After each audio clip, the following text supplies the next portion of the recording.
Syederalun, Kantor Kementerian Agama Kota Luxmawe, pada Selasa 11 April 2023 resmi mengeluarkan surat edaran bersama terkait penetapan besaran zakat fitrah 1444 Hijriah atau 2023 Masehi untuk wilayah Kota Luxmawe, di mana penetapan jumlah zakat fitrah yang harus dikeluarkan oleh masyarakat Kota Luxmawe tersebut mengacu pada Fatwa MPU Aceh nomor 13 tahun 2014 tentang zakat fitrah dan ketentuannya.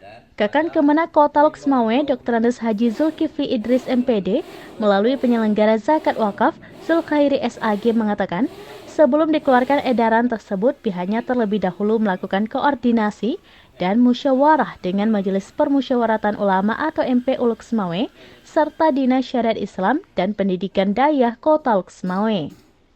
Kadar zakat fitrah yang harus dikeluarkan dalam bentuk beras adalah 3,1 liter atau setara dengan 2,8 kg per jiwa.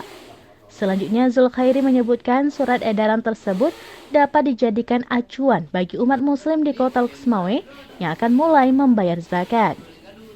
Pihaknya juga mengajak masyarakat untuk membayarkan zakat fitrahnya kepada panitia yang telah ditentukan. Penting diketahui, zakat fitrah dapat dikeluarkan sejak awal Ramadan sampai sebelum pelaksanaan sholat Id. Jika dibayarkan setelah sholat Id, maka yang dibayarkan tersebut sama dengan sedekah biasa. Dari Luxmawe, Saiful Bahri, suramnews.com.